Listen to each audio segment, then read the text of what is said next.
At a lively reunion with 100 attendees, I was enjoying chatting with my old classmates. Then, Michael, who claims to be an elite manager, showed up. He looked at me and snorted. "I'm a manager at a top-ranking company. You're nothing compared to me." In front of everyone, he looked down on me. Michael has always seemed to think he's better than me. Thanks to him, the fun reunion was ruined. But right after that, Michael faced a rude awakening. "My name is Kevin, and I'm 30 years old. I currently work at a top company in the sales department, and I'm busy every day. People who knew me in the past might be surprised to see how much I've changed. That's because I used to be timid and quiet, and was unable to stand up to anyone. There was a reason for that. Before I was old enough to remember, my mother passed away. So, my father raised me by himself. However, since he was busy with work, my grandmother mostly took care of me. She did her best to look after me and showered me with love. Thanks to her, I never felt the loneliness of not having a mother. One day, there was a parents' day at elementary school. Naturally, my grandmother came to see me. When she saw me in the classroom, she waved with a big smile. A few classmates saw this and laughed out loud. "Your mom's not here, huh? Poor kid." Other classmates looked at me with pity. It was the first time I'd been called poor, and I couldn't hide my shock. They also made fun of my clothes, saying, "You're wearing those because you don't have a mom, huh? You're so lame." I couldn't express the feeling in words. From then on, I gradually became quiet and more withdrawn. Some classmates continued to make fun of me. I couldn't understand why I had to go through this just because my mother wasn't around. But most of my classmates stood up for me, so I was able to enjoy elementary school. After graduating elementary school and moving on to junior high and high school, I started to feel the need to change my personality. I didn't want to be teased for the rest of my life. I absolutely didn't want to live that kind of life. So, I began to actively join groups of friends and socialize. I also worked hard at my studies, which I wasn't good at. Gradually, I became more outgoing. After that, no one teased me anymore. After graduating from high school, I got a job at my current company. I considered going to college, but with my father's salary, it was difficult, so I gave up. Job hunting with just a high school diploma was tough, and I was rejected by many companies at the application stage. But I didn't give up and eventually got an offer from my current company. I worked with the intention of dedicating my life to the company that hired me. Fortunately, neither my colleagues nor my superiors looked down on me for only having a high school diploma, so I was able to focus on my work. I was grateful for that environment every day. 2 years after starting my job, I attended my coming-of-age ceremony. My grandmother bought me a fine suit for the occasion. "Kevin, you look great. I can't believe my little, weak grandson has grown up so much. I'm so happy." She said so with tears of joy. I was deeply moved as well. I vowed to become the kind of person who could repay my grandmother for all she had done for me. Entering the large venue for the coming-of-age ceremony, I saw it was filled with new working adults in formal attire. I scanned the area for any familiar faces and soon a few classmates approached me. They were my classmates from elementary school. My heart raced with excitement at seeing them after such a long time. But then, I saw the person I least wanted to encounter. That person was walking straight towards me. I instinctively looked down. "Kevin. Long time no see." It was Michael, my classmate from elementary school. He placed his hand on my shoulder as he spoke. I flinched by reflex. Seeing my reaction, Michael started laughing. "You're still as timid and weak as ever. So, which college are you attending? Whose fault do you think it is that I'm like this?" I felt a bit of anger but answered honestly. "I'm not in college. I'm working now." When I said that, Michael laughed even harder. "Not in college? I knew you were useless. Who doesn't go to college these days?" Hearing Michael's words, the other classmates fell silent. Treating a classmate he hadn't seen in years as worthless. Michael's character was still rotten. But I was used to this from Michael. He had teased me relentlessly in elementary school. Yes, the one who led the teasing back then was Michael. Michael would constantly target me, making degrading comments about my poverty. His family was wealthy, and he couldn't believe that I was being raised by my grandmother. At first, I ignored him, but then an incident happened that made it impossible to ignore him. It was during a recess at elementary school. Suddenly, Michael started shouting that his wallet was missing. Bringing wallets to school was against the rules. So none of us, including me, even knew he had brought one. But Michael claimed someone had stolen it. The thief is someone in this classroom. Then, unbelievably, he accused a classmate of being the thief. The classroom fell silent. And from that moment, my nightmare began. Suddenly, Michael grabbed my backpack and turned it upside down. I was stunned by his action. "Michael! What are you doing? Stop it!" Despite my protests, Michael didn't stop. He emptied my backpack and started going through my desk. "The only one poor enough to steal my wallet is you. Give it back." I hadn't taken Michael's wallet. I couldn't understand why I was being accused and felt utterly confused. Hearing the commotion, the teachers came into the classroom. After we explained the situation, they urged Michael to look elsewhere. But Michael insisted. "Kevin stole my wallet. He hates that I'm rich." What a thing to say. I had never envied Michael. Who would want to be like someone so rotten? I remember feeling my body heat up with anger. But in the next moment, Michael found his wallet inside his own desk. Everyone around widened their eyes with surprise. Despite having accused me of stealing, Michael laughed as if nothing had happened. "There it is. Thank goodness." I almost got in trouble with my mom for losing my wallet. What was there to be thankful for? I had almost been falsely accused of theft. But Michael didn't care about my feelings and didn't even apologize. Seeing this, the teacher asked him to apologize to me, but Michael uttered something shocking. "Kevin is poor, that's why he was suspected. It's not my fault. It's Kevin's fault for being poor and motherless." I couldn't believe my ears. Why did I have to hear such things from Michael? I decided to avoid him as much as possible from then on. At that moment, I made a vow to myself. However, since we were in the same class, Michael continued to bother me. Each time, it was a miserable experience. After graduating from elementary school, I thought I was finally free from Michael. But running into him again at the coming-of-age ceremony was really unfortunate. As I remained silent, my classmates tried to help me out. Working instead of going to college is impressive. Hearing this, Michael snorted. "What's so impressive about that? He probably just didn't want to study. Unlike you, I'm studying business at a top university. Shows how much smarter I am than you." I wanted to get away from Michael as quickly as possible, so I decided to just listen to him without reacting. A top university? That's impressive, Michael. But deep down, I didn't mean it at all. My classmates seemed to understand my true feelings and started to ignore Michael's boasting as well. Michael, satisfied with his bragging, finally walked away. I thought I would never see him again. I felt relieved from the bottom of my heart. But fate was cruel. 10 years later, I turned 30. To celebrate my grandmother's 80th birthday, I took her to a high-end seafood restaurant. The restaurant was a hidden gem in an alleyway, known only to a few. Knowing my grandmother loved seafood, I was sure she would enjoy it. With excitement, I walked in with my grandmother. The restaurant was cozy with only counter seating, run by a single owner chef. My grandmother was impressed by the place. "Is it okay to dine at such an expensive place?" my grandmother asked me worriedly. The owner chef smiled at my grandmother's words. "Today's your special day, madam. Don't worry and enjoy anything you like." My grandmother happily started ordering. Every dish the chef prepared was delicious, and our conversation flourished. Seeing her so happy, I thought about bringing her here again. As I was thinking this, the restaurant door suddenly swung open. A loud voice came from behind me. "Fancy meeting you here. It must be fate, huh?" I turned around, recognizing the unpleasant voice, to see Michael grinning with a woman by his side. My heart sank. Running into him again, especially during this celebration, was truly unfortunate. I decided to leave before my mood was completely ruined.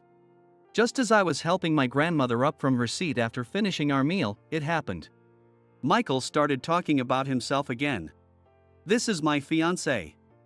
We're getting married soon. You might recognize her." He introduced the woman standing next to him.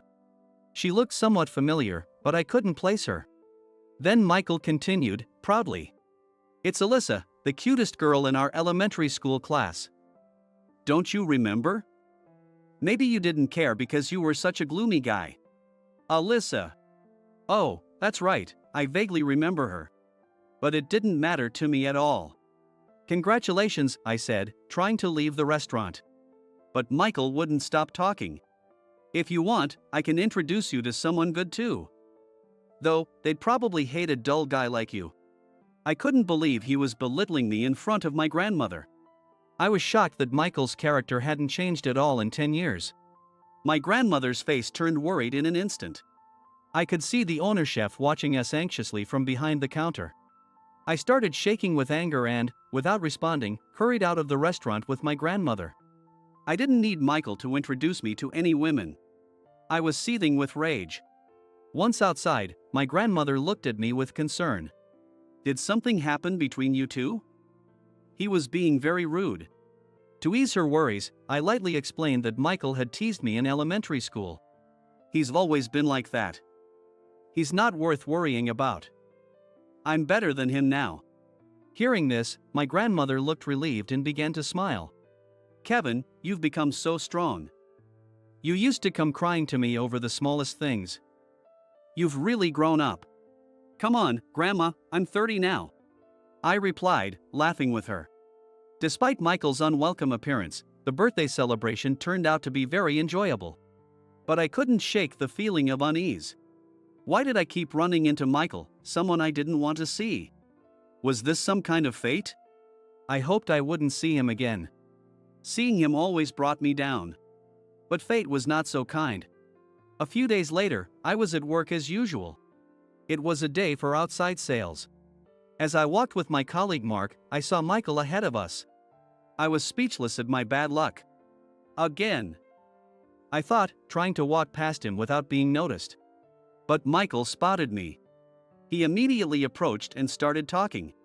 "Your company is around here? I can't believe a high school graduate like you found a job. Must be a third-rate company, no need to ask." Michael sneered at me. Mark, who was with me, was shocked at Michael's words. "Yeah, my company is just over there. It might be a third-rate company," I responded, trying to end the conversation. Michael laughed again. "That poor company, stuck with a useless, dull guy like you.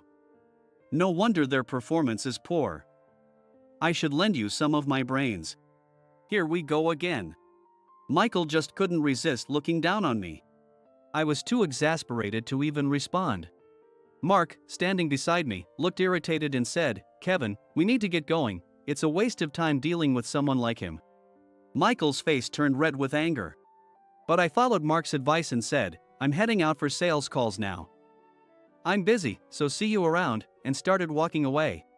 Michael, still fuming, shouted after us, "I'm sacrificing my valuable time to talk to you useless people. You should be grateful." Both Mark and I were speechless. Michael was unbelievably foolish. Then Mark, as if remembering something, shared a shocking fact with me. I was stunned when I heard it. A while later, I received a letter at my house. Opening it, I found it was an invitation to an elementary school reunion. An elementary school reunion. Michael would probably attend. If he did, he'd definitely look down on me again, so despite wanting to go, I thought it would be best to skip it. Just then, a classmate called to confirm my attendance. When I said I wanted to decline, the classmate asked, "Is it because Michael will be there?" They must have remembered how Michael used to tease me in elementary school. I explained honestly that even after high school graduation, I had run into Michael a few times and endured his insults, so I didn't want to attend. The classmate then gave me some happy news.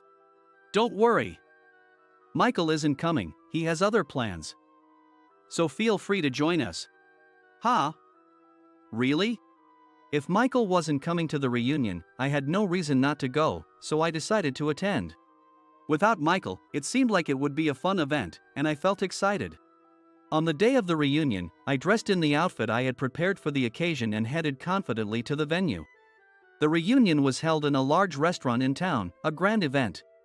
It had been 18 years since elementary school graduation, but this was the first reunion. I was excited to see what everyone was up to and catch up with them. Entering the venue, I saw my classmates already gathered, enjoying conversations with wine glasses in hand. I quickly grabbed a drink and joined the group, enjoying the lively chats. Some classmates were married with children, sharing photos and stories. Then, a commotion arose near the entrance. I felt a sense of foreboding. My classmates and I turned our attention to the entrance. And I was frozen with fear. There stood Michael, with Alyssa by his side. Wasn't he supposed to be absent? I stood in shock, unable to move. A classmate hurried over to me. This morning, Michael called to say he was coming after all. I'm sorry for the late notice. The classmate looked apologetic. But since I was already there, I decided to stay unnoticed and quietly leave the venue. Unfortunately, Michael spotted me. As soon as he saw me, he walked over with a smug grin.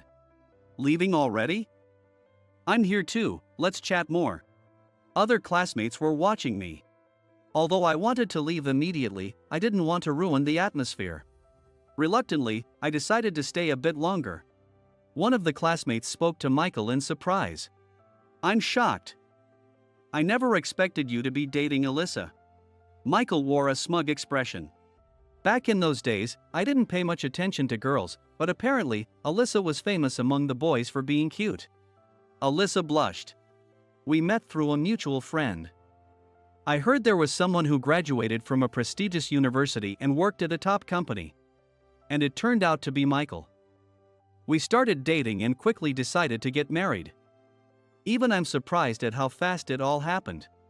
Everyone looked at Michael with envy. Michael, basking in their admiration, proudly said, "We're getting married soon. I'd love it if you all could come to the wedding." Some people applauded and congratulated him. I envy that you are in the happiest time of your life. Graduating from a prestigious university really makes a difference. One classmate said, and Michael beamed. Well, I'm nothing like Kevin over there. If you end up like him, your life is over.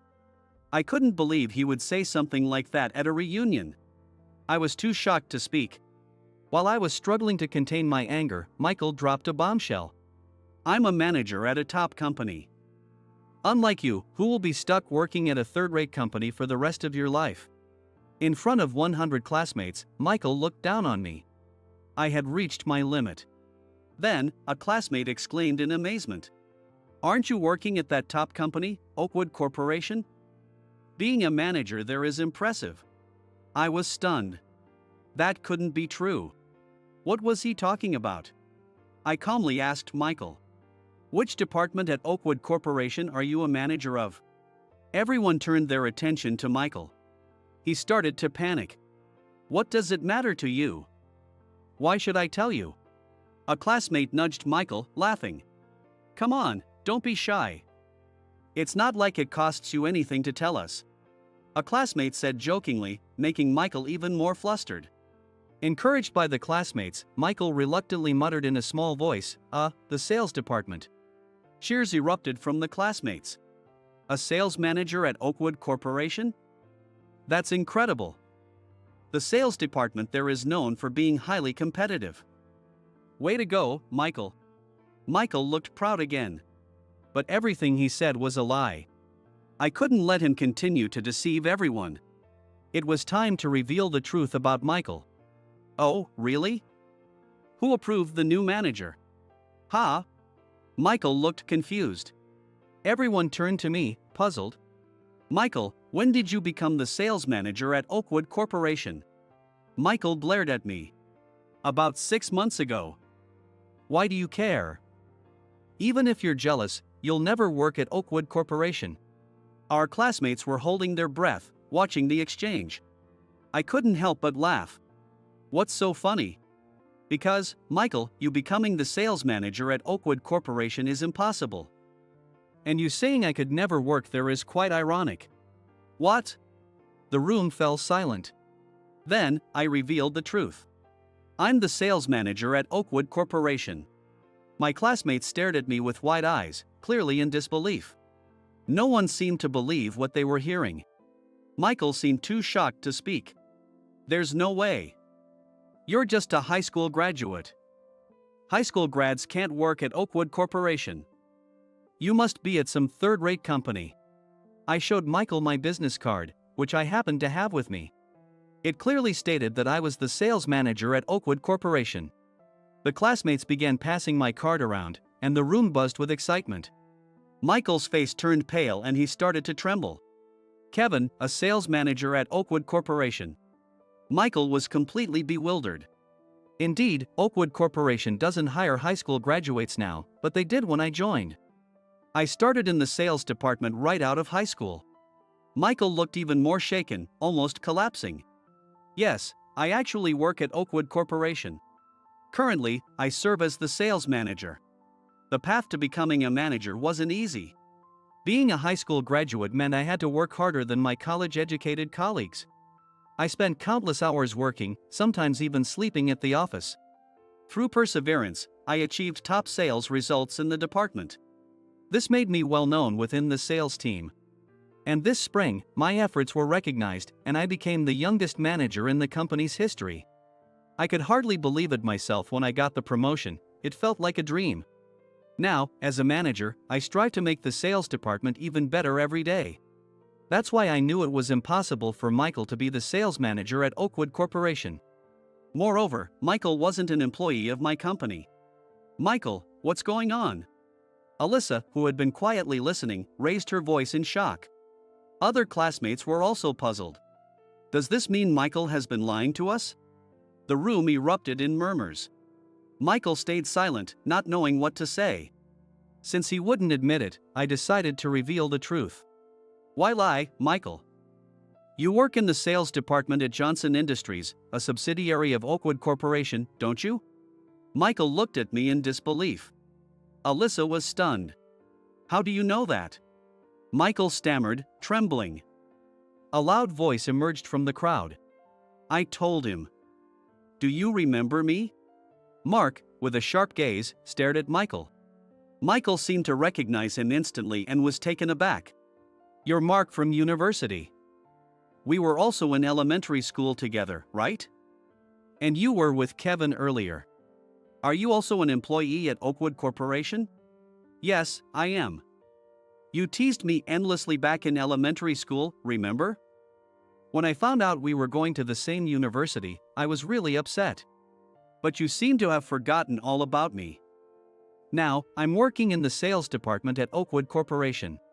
The classmates were in an uproar. Mark was actually my colleague. After graduating from University, he joined Oakwood Corporation. And he became my subordinate. Mark also grew up in a household without a mother, just like me. Because of this, Michael had bullied Mark in the same way he bullied me. Mark hated Michael and had tried to avoid any interaction with him from that point on. Unfortunately, he ended up at the same university as Michael but was in a different department, so he managed to graduate without being bullied. However, while we were out on a sales call, we ran into Michael. At that moment, Mark revealed that he had gone to the same university as Michael and told me about his job. Wait a minute, Mark graduated from University, right? So Michael also went to University? But didn't Michael say he graduated from University? Michael started to get flustered again. Alyssa looked like she was about to cry, tears welling up in her eyes. Michael had lied to us about graduating from a prestigious university, and also about working at a top company. How much did he need to boost his ego? Unbelievable. Where I graduated from and where I work is none of your business. Stop meddling. Michael finally snapped and started yelling. The classmates around us were stunned into silence. Don't boast about lies. Think about how Alyssa feels. Mark blared at Michael. But Michael didn't back down. Alyssa loves me. It doesn't matter whether I went to school or where I work. We're connected by true love. He said this with such a confidence. How could he say that after boasting with such false credentials? Alyssa stood there in shock and began to cry. You lied to my parents too. We've even had a formal engagement. How are you going to take responsibility? I hate liars. I can't marry you. Our classmates surrounded Alyssa, looking at her with pity. Michael was stunned by her words, his previous bravado gone. He started pleading to Alyssa. Alyssa, you said you loved me no matter what. I admit I lied about my background, but please don't say that. But Alyssa refused to even look at him. Of course. I wouldn't want to be involved with a liar even if I were in her position. Consider the engagement off. I can't do this anymore. Alyssa said and left the reunion hall. Michael desperately ran after her, leaving the venue as well. The hall fell into a stunned silence. I can't believe Michael was lying about all of this. At least the truth came out now. Alyssa would have been miserable otherwise. With Michael and Alyssa gone, we were free to reminisce and enjoy the rest of the reunion. A few days later, I arrived at the office as usual. There, I saw Mr. Johnson, the president of Johnson Industries, and Michael. I figured it was about the recent event. With that in mind, I approached the two of them. As soon as Mr. Johnson saw me, he began to apologize. I am deeply sorry for the trouble Michael has caused. We had no idea he was using your name to boast about a false position at Oakwood Corporation. Mr. Johnson looked sincerely apologetic. We truly had no idea he was lying about being the sales manager. Michael, apologize properly. Mr. Johnson urged Michael to apologize. But Michael, sulking, didn't move. Yes, Michael had been boasting in various places that he was the sales manager at Oakwood Corporation. Mark had discovered this and reported it to Johnson Industries. I was just joking around. Kevin and I are friends, so it's no big deal. Michael showed no sign of remorse. I had reached my limit. Michael and I are not friends. Since he shows no remorse, I expect appropriate action to be taken. When I said this, Michael turned pale. Mr. Johnson began to panic. Of course. We will consider Michael's position when we return to the company. Come on, Michael. Let's go. Michael suddenly stood up and clung to me. Kevin. I apologize for everything. Please, I'm begging you. I ignored Michael and walked away. It's too late for him to apologize now. He needs to deal with the consequences of his actions. Later, I heard through the grapevine that Michael and Alyssa's wedding was called off. Additionally, Mr. Johnson fired Michael from the company. Michael is now desperately hunting for a job, but in this small town, his reputation has quickly spread, and no company is willing to hire him. It seems it will be very difficult for Michael to find a new job anytime soon. But this is the natural consequence of involving so many people in his lies. Whatever happens to Michael from now on is none of my concern. I will continue to live my life with my head held high,